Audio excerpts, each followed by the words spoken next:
Sobrang daming bunga ng aking lukban. Pero hindi pa sila hinog.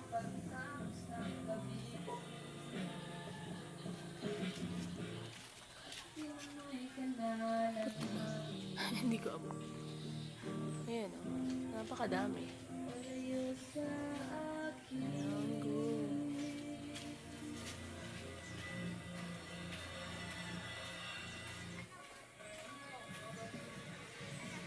Ang dami pa niyan hanggang doon. Sa bubong. Hindi ko lang siya mabidyuhan kasi nga sobrang taas. Ayan, ang init. Ayan yung iba naglaglagan na.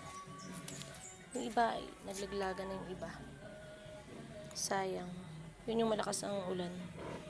Naglaglagan sila. Ayan. May mga manok din ako dito. Yung iba niya nawala na. Kaya yung mga paso namin kasi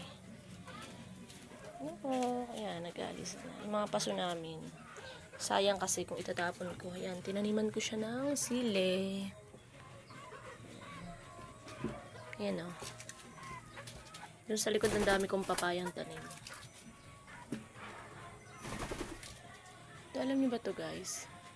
Ito yung parang tinabas lang nung asawa ko. Ito yung parang pipinong maliliit. Yung pipinong gubat. Pero nawala na yung bunga niya eh. Kasi tinabas to nung asawa ko. Pero papalaguin ko yan. Pag gumunga niyan, try kong imukbang yan. Yun guys. Dami ko ditong dami ko ditong paso.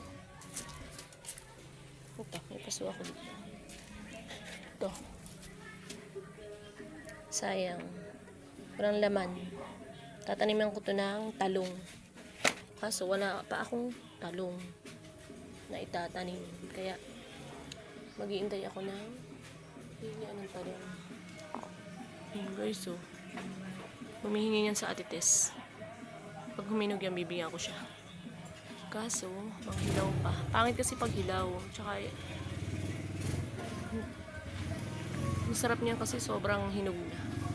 Para sobrang tamis. Hindi mo mararamdaman yung karat.